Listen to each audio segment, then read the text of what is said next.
Good morning बच्चों। बेटा अपन पढ़ रहे हैं सामाजिक विज्ञान का पाठ 5 का नाम है लोकतंत्र। ये हमारे राजनीति विज्ञान का भाग है।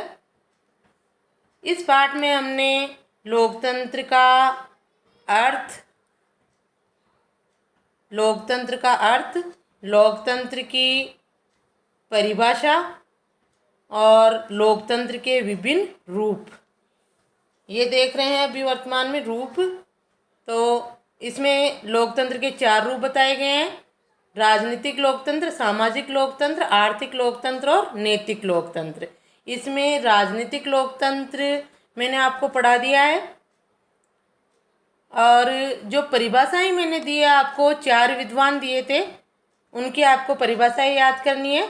उसमें अब्राहम लिंकन, एक थे आपके बर्न्स की परिभाषा ये रही कि लोकतंत्र एक ऐसा शब्द है जिसके अनेक अर्थ है और इसके साथ भावनात्मक अर्थ भी जुड़ा हुआ है। और अब्राहम लिंकन की सर्वमान्य परिभाषा आपको पता ही है कि लोकतंत्र जनता का, जनता के लिए, जनता द्वारा किया गया शासन है। फिर भी आपको एक बार मैं बता देती हूँ कि ये सारी परिभाषाएं चारों विद्वानों के आपको कहाँ मिलेगी। देखो आगे के पेज निकालना। और ये सिद्धांत के बाद लोकतंत्र के प्रकार ये है ना, प्रत्यक्ष लोकतंत्र और अप्रत्यक्ष लोकतंत्र। तो ये अप्रत्यक्ष लोकतंत्र में ये परिभाषाएं हैं आपकी, ये देखो, ठीक है। अप्रत्यक्ष लोकतंत्र में जैसे ये अब्राहम लिंकन की परिभाषा है कि लोकतंत्र जनता का, जनता के लिए, जनता द्वारा किया गया शासन है। और इसके अलावा ये परिभाषाएं ये रही, ठीक है। इसकी छोड़ दो, बड़ी है थोड़ी। डाइसी की याद करनी है आपको, ये परिभाषा आपके सीले की है और वो अब्राहम लिंकन की, ठीक है। डाइसी की परिभाषा क्या है कि लोकतंत्र वह शासन व्यवस्था है जिसमें राष्ट्र का अधिकांश भाग शासक होता है। ये किसने कहा? डाइसी ने। लोकतंत्र वह शासन है जिसमें प्रत्येक व्यक्ति का शासन कार्य में भाग हो। ये किसकी परिभाषा है? सीले की, ठीक है। और लोकतंत्र जनता का, जनता के लिए, जनता द्वारा शासन है, ये किसकी परिभाषा है? अब्राहम लिंकन की।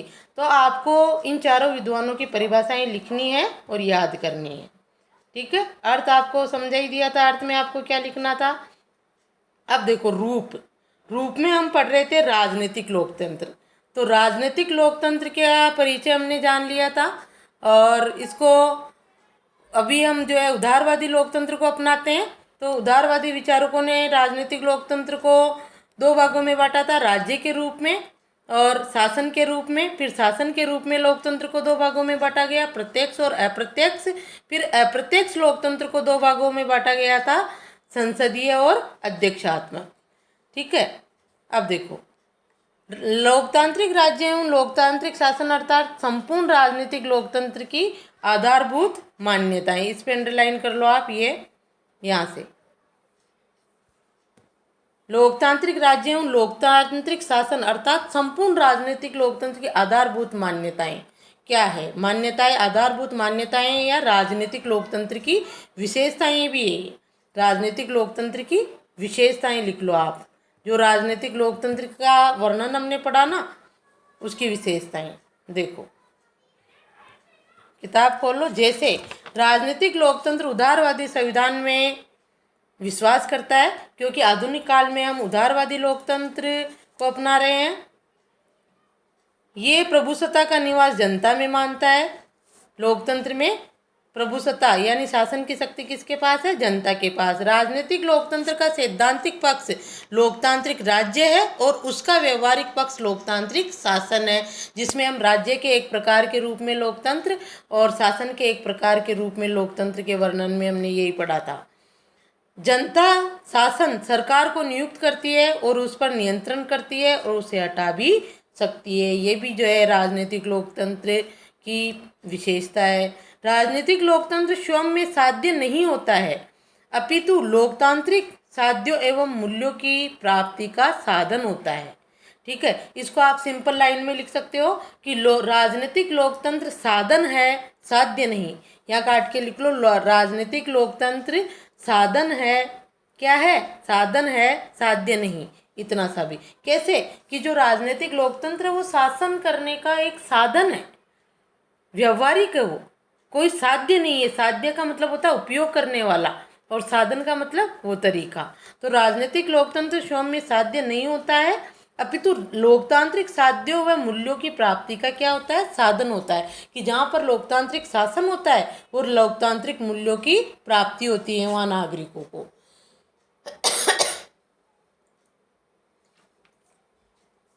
ठीक है, तो ये जो है राजनीतिक लोकतंत्र की विशेषताएं हैं बेटा, ये भी पूछी जा सकती है। तो इनका हेडिंग डाल के आप अलग से लिखोगे, राजनीतिक लोकतंत्र की विशेषताएं या राजनीतिक लोकतंत्र की आधारभूत मान्यताएं, जैसे किताब में है।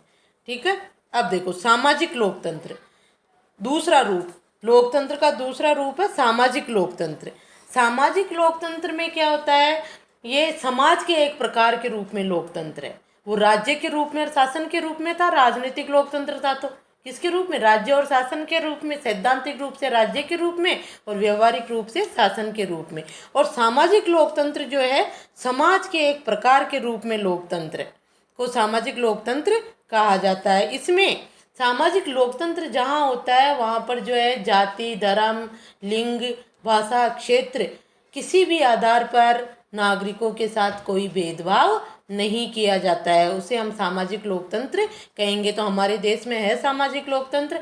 हमारे देश में जो है धर्म, भाषा, जाति, क्षेत्र, लिंग, किसी भी आधार पर नागरिकों के साथ किसी प्रकार का भेदभाव नहीं किया जाता है, वही क्या है, सामाजिक लोकतंत्र। तो देखो समाज के एक सामाजिक लोकतंत्र, समाज के एक प्रकार के रूप में लोकतंत्र को सामाजिक लोकतंत्र कहा जाता है। आप वर्णन करोगे तो जो मैं अंडरलाइन कर रही हूँ आप भी अंडरलाइन करो और वही वर्णन में लिखना है। सामाजिक लोकतंत्र का एक प्रमुख लक्ष्य है सामाजिक समानता, समता की भावना। समता यानी समानता, कि समाज में सभी समान हो। संक्षेप में सामाजिक लोकतंत्र का अर्थ है कि समाज में, अब यहाँ से अंडरलाइन कर लो, पूरा ही लिखना है। सामाजिक लोकतंत्र का अर्थ है कि समाज में नस्ल, रंग, जाति, धर्म, भाषा, लिंग, धन, जन्म आदि के आधार पर व्यक्तियों के बीच विभेद नहीं किया जाना चाहिए। सभी व्यक्तियों को व्यक्ति रूप में समान समझा जाना चाहिए। यहाँ तक लिखना आपको, शुरू से लेके पूरा यहाँ तक। ये सामाजिक लोकतंत्र, सामाजिक लोकतंत्र का मतलब यही है कि जिस देश में सामाजिक लोकतंत्र है, समाज के एक प्रकार के रूप में लोकतंत्र है, वहाँ नागरिकों के साथ किसी प्रकार का भेदभाव नहीं किया जाता है। जन्म, जाति, नस्ल, धर्म, भाषा, लिंग, जन्म, किसी भी आधार पर भेदभाव नहीं किया जाता है। तो ये यहाँ से यहाँ तक सामाजिक लोकतंत्र का आप देखोगे। ये हरनसा के अनुसार, हरनसा जो है विद्वान है, राजनीतिज्ञ, उसने क्या कहा है इस पे अंडरलाइन कर लो आप थोड़ा। हरनसा के अनुसार लोकतांत्रिक समाज वह है जिसमें समानता के विचार की प्रबलता हो तथा जिसमें समानता का सिद्धांत प्रचलित हो। ये सामाजिक लोकतंत्र की परिभाषा दी है हरनसा ने, तो इस पे आप डार्क अंडरलाइन कर लो थोड़ी, कि लोकतांत्रिक समाज वह है जिसमें समानता के विचार की प्रबलता हो, यानी समान समझे सबको, और समानता का सिद्धांत प्रचलित हो, वहाँ सामाजिक लोकतंत्र कहेंगे। सामाजिक लोकतंत्र की अवधारणा मुख्यतः सामाजिक समानता के अधिकार पर जोर देती है। इसका सामान्य अर्थ यह है कि सभी व्यक्तियों को समाज में समान महत्व प्राप्त होना चाहिए और किसी भी व्यक्ति को अन्य किसी व्यक्ति के सुख का साधन मात्र नहीं समझा जाना चाहिए। व्यवहार में सामाजिक लोकतंत्र की स्थापना के लिए दो बातें आवश्यक है। अब देखो, आप पहले वहाँ से वहाँ तक लिख दोगे, हरनसा पर अलग से अंडरलाइन कर लो। अब यहाँ से देखो, सामाजिक लोकतंत्र की अवधारणा, यहाँ से लगाओ अब आप वापस। ये सामाजिक लोकतंत्र की अवधारणा क्या कहती है, सामाजिक समानता के अधिकार पर बल देती है। सामाजिक लोकतंत्र की अवधारणा जिसमें जो है समाज में सभी व्यक्तियों को समान महत्व दिया जाना चाहिए, कोई व्यक्ति किसी दूसरे व्यक्ति के सुख का साधन नहीं होना चाहिए, ये माना जाता है इसमें, कि सभी व्यक्तियों को समाज में समान महत्व प्राप्त होना चाहिए। किसी भी व्यक्ति को अन्य किसी भी व्यक्ति के सुख का साधन मात्र नहीं समझा जाना चाहिए। जैसे पहले दास प्रथा थी, तो उसमें जो दास होते थे वो दूसरों के सुख के साधन मात्र ही थे, वो उन पर अत्याचार करते थे, तरह तरह का काम करवाते थे, उनको कष्ट झेलना पड़ता था। तो ऐसा सामाजिक लोकतंत्र में नहीं होता है। हम किसी का अपमान नहीं कर सकते, किसी को छोटा नहीं समझते। व्यवहार में सामाजिक लोकतंत्र की स्थापना की दो बातें आवश्यक है। देखो, सामाजिक लोकतंत्र की स्थापना की ये दो बातें आवश्यक है। कौन कौन सी? कि धर्म, जाति, नस्ल, भाषा, लिंग, धन आदि के आधार पर समाज में मौजूद विशेष अधिकारों की व्यवस्था का अंत किया जाए। जब राजतंत्र होता है तब अलग अलग धर्म, जैसे अपने वो थी वर्ण व्यवस्था थी, तो उसमें जो है ब्राह्मण, क्षत्रिय, वैश्य, शूद्र शूद्र जो थे उनका समाज में कोई स्थान नहीं था, समान नहीं समझा जाता था, ऐसा था ना। लेकिन सामाजिक लोकतंत्र में ऐसा नहीं है। जाति पाति का भेदभाव, छुआछूत भी हम किसी व्यक्ति से नहीं कर सकते। स्त्री पुरुष में हम भेदभाव नहीं कर सकते लिंग के आधार पर।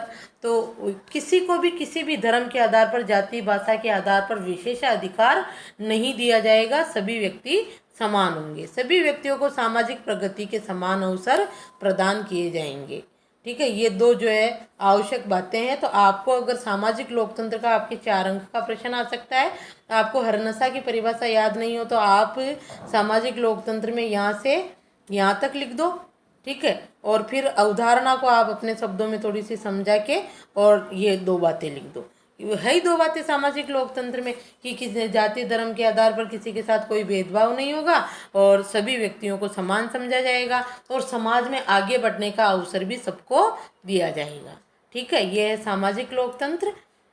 सिर्फ छोटे शब्दों में समझो कि समाज में किसी भी व्यक्ति के साथ किसी प्रकार का भेदभाव नहीं किया जाएगा, किसी को जो है नीचा नहीं समझा जाएगा, अपने से हीन नहीं समझ सकते हम किसी को।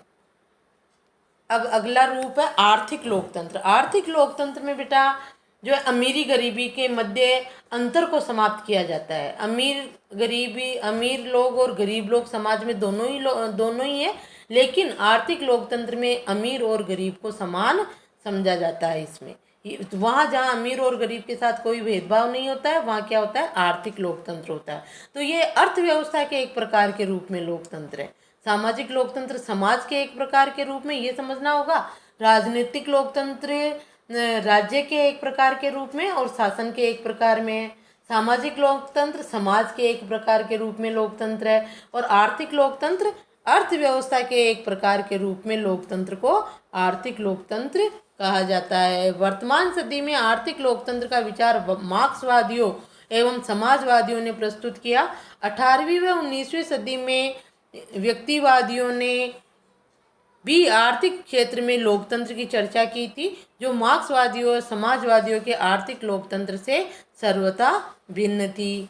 तो इसमें आर्थिक लोकतंत्र में आपको बेटा ये यहाँ से ये अंडरलाइन करो, आर्थिक लोकतंत्र कहा जाता है। वर्तमान सदी में आर्थिक लोकतंत्र का विचार मार्क्सवादियों और समाजवादियों ने प्रस्तुत किया, या अभी हम जो आर्थिक लोकतंत्र अपनाते हैं वो जो है मार्क्सवादियों और समाजवादियों ने जो आर्थिक लोकतंत्र की अवधारणा प्रस्तुत की उसी को अपनाते हैं। तो आपको यहाँ से यहाँ तक ही लिखना है, ये 18वीं 19वीं सदी का रहने दो आप।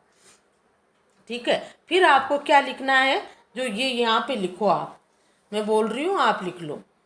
ठीक है, यहाँ तक कर लिया आपने कि समाजवादियों ने प्रस्तुत किया। अब लिखो, आर्थिक लोकतंत्र में अमीरी व गरीबी के मध्य के अंतर को समाप्त किए जाने का प्रयास किया जाता है। रोजगार के समान अवसर दिए जाते हैं और शोषण को समाप्त किए जाने का प्रयास किया जाता है। यह आप लिख लो, इस वर्णन में आपको यही लिखना है। ठीक है, पहले तो आप यहाँ से यहाँ तक का लिख देना। आर्थिक लोकतंत्र में आ रहा होगा समझ में आपके। ठीक है, कि अर्थव्यवस्था के एक प्रकार के रूप में यहाँ से यहाँ तक। फिर क्या लिखना है, देखो दोबारा बोल रही हूँ। आर्थिक लोकतंत्र में अमीरी व गरीबी के मध्य के अंतर को समाप्त किए जाने का प्रयास किया जाता है। रोजगार के समान अवसर दिए जाते हैं। शोषण को समाप्त किए जाने का प्रयास किया जाता है। ठीक है, ये 3 बातें आपको इसमें लिखनी है। ये हो गया आपके आर्थिक लोकतंत्र। ठीक है, आगे देखो नैतिक लोकतंत्र। नैतिक लोकतंत्र भी है हमारे यहाँ पर। नैतिक लोकतंत्र में व्यक्ति की गरिमा का सम्मान किया जाता है। प्रत्येक व्यक्ति को लोकतंत्र में ससम्मान जीने का अधिकार है। हम किसी का अपमान नहीं कर सकते, हो जाता है ना, मानहानि का दावा हो जाता है। तो ये है नैतिक लोकतंत्र। और अब हमारे ऐसे होते हैं ना, कोर्ट में कई केस चले जाते हैं कि बेटा माता पिता की सेवा नहीं कर रहा है, तो उसके विरुद्ध भी जो है न्यायालय उसको बेटे को सजा दे सकता है। कई तरह के कानून बने हुए हैं। ये सब क्या है? नैतिक लोकतंत्र है कि आप देश में रह रहे हो तो आपको नैतिकता निभानी होगी, व्यक्ति की गरिमा का सम्मान करना होगा। ठीक है, तो देखो कुछ विद्वानों ने लोकतंत्र को एक नैतिक व आध्यात्मिक जीवन दर्शन के रूप में स्वीकार किया है। तो वहीं से अंडरलाइन कर लो, आप अंडरलाइन करो, कुछ विद्वानों ने लोकतंत्र को नैतिक व आध्यात्मिक जीवन दर्शन के रूप में स्वीकार किया। कुछ आध्यात्मिक कि अगर हम ऐसा करेंगे तो ये हमारी संस्कृति और हमारे धर्म के अनुकूल नहीं होगा, वो है नैतिक लोकतंत्र। लोकतंत्र के प्रति इस नैतिक दृष्टिकोण को ही नैतिक लोकतंत्र कहा जाता है। पूरा लोकतंत्र के प्रति जो ये हमारा दृष्टिकोण है, कौन सा दृष्टिकोण? कि जो है नैतिक एवं आध्यात्मिक जीवन दर्शन के रूप में जो है हम समाज में नैतिक आचरण करते हुए और हमारी सभ्यता और संस्कृति के अनुसार हम समाज में अपना जो है जीवन जिए। उस लोकतंत्र के प्रति जो ये नैतिक दृष्टिकोण है उसे ही हम क्या कहते हैं? नैतिक लोकतंत्र कहते हैं। नैतिक लोकतंत्र समस्त लोकतांत्रिक दर्शन का व्यवहारिक रूप है। जितने भी लोकतांत्रिक के रूप पढ़े ना अपन ने, राजनीतिक, सामाजिक, आर्थिक, उसका जो है व्यवहारिक रूप क्या है? नैतिक लोकतंत्र बेटा। अगर नैतिक लोकतंत्र हम अपना रहे हैं, जैसे कि भाई हम व्यक्ति की गरिमा का सम्मान कर रहे हैं, इसमें किसी भी आधार पर किसी के साथ किसी प्रकार का भेदभाव नहीं कर रहे हैं, किसी को हीन नहीं समझ रहे हैं, तो अपने आप ही आर्थिक लोकतंत्र भी सफल हो जाएगा। क्यों? अमीरी गरीबी में कोई भेद नहीं होगा। सामाजिक लोकतंत्र भी सफल हो जाएगा कि जाति, धर्म, लिंग, किसी भी आधार पर हम किसी के साथ भेदभाव नहीं करेंगे, हमारे पास नैतिकता है तो। ठीक है, और राजनीतिक लोकतंत्र भी सफल हो जाएगा। तो ये जो है नैतिक लोकतंत्र समस्त लोकतांत्रिक दर्शन का क्या है? व्यवहारिक रूप है। अगर हम नैतिक लोकतंत्र को अपनाते हैं तो सारे ही लोकतंत्र के रूप अपने आप ही हम अपना लेते हैं। जिसमें देखो, अब अंडरलाइन करो, नैतिक लोकतंत्र में क्या क्या चीज़ आती है? जिसमें मानव मूल्य को ही समाज व शासन का मूल आधार माना जाता है। नैतिक लोकतंत्र में मानव मूल्य को, किसको? मानव मूल्य को, मानव के मूल्य, प्रत्येक मानव के जीवन का मूल्य, उसकी सब इज्जत करें, सम्मान करें, तो उसे कहते हैं मानव मूल्य। जिसमें किसमें? ऐसे लोकतंत्र में, नैतिक लोकतंत्र में मानव मूल्य को ही समाज व शासन का मूल आधार माना जाता है। इस रूप में नैतिक लोकतंत्र की सर्वोत्तम अभिव्यक्ति सन 1789 की फ्रांस की उदारवादी क्रांति, जिसमें स्वतंत्रता, समानता व भाईचारे के नारे के रूप में हुई थी। इन तीनों में भाईचारे, बंधुत्व का विशेष महत्व था, क्योंकि इसके बगैर व्यक्तियों में समानता नहीं हो सकती और समानता नहीं होगी तो स्वतंत्रता भी नहीं पाई जा सकती।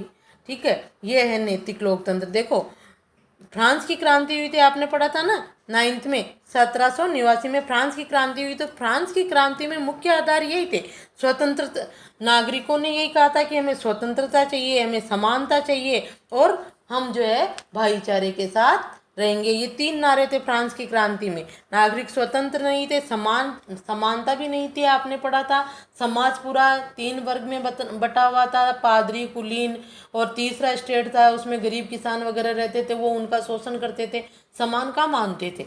ठीक है, तो ये जो है इस नैतिक लोकतंत्र का सबसे अच्छा उदाहरण क्या है? फ्रांसीसी क्रांति, जिसमें नागरिकों ने स्वतंत्रता, समानता और भाईचारे के नारे के रूप में इस क्रांति को शुरू किया और एंड में जो है ये सारे समानता, स्वतंत्रता और भाईचारा जो है प्राप्त भी किया था ना, लुई 16वां उसको भगा के।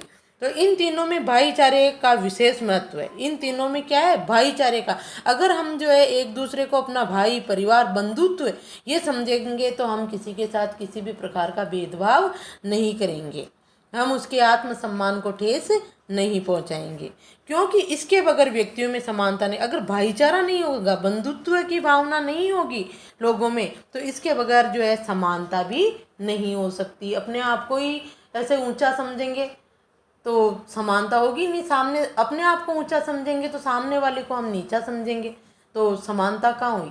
और अगर हम बंधुत्व, भाईचारे की भावना रखते हैं कि जैसा मैं हूँ वैसा ये है, ये मेरा भाई है, मेरे समान ही है, तो अपने आप भाईचारे की भावना हो जाएगी। तो व्यक्तियों में समानता क्योंकि इसके बगैर, किसके बगैर, बंधुत्व या भाईचारे का के बगैर जो है समानता नहीं हो सकती, और समानता नहीं होगी तो स्वतंत्रता भी नहीं हो पाएगी। जब हम समान, एक व्यक्ति अपने आप को ऊंचा और एक को नीचा समझ रहा, तो जो नीचा वाला व्यक्ति है उसकी अपने आप स्वतंत्रता भंग होगी। क्या होगी उसकी, वो स्वतंत्र भी नहीं रह पाएगा, क्योंकि वो अमीर व्यक्ति है मान लो, या ऊंचा है उसे, तो वो उस पर प्रतिबंध लगाएगा ही लगाएगा। तो ये बात है, तो वहाँ नैतिक लोकतंत्र नहीं रहेगा। तो इसमें भी बेटा थोड़ा सा आपको लिखना होगा। आप यहाँ तक लगा लो इसमें शुरू से, कि कुछ विद्वानों ने, शुरू से लगाओ कि कुछ विद्वानों ने लोकतंत्र को एक नैतिक व आध्यात्मिक जीवन दर्शन के रूप में स्वीकार किया है। लोकतंत्र के प्रति इस नैतिक दृष्टिकोण को ही नैतिक लोकतंत्र कहा जाता है।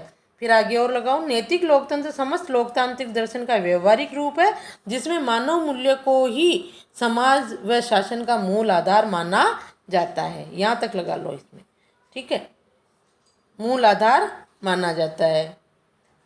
इसमें फिर आप लिखोगे, लिखो इसमें भी आप लिखो बेटा थोड़ा सा।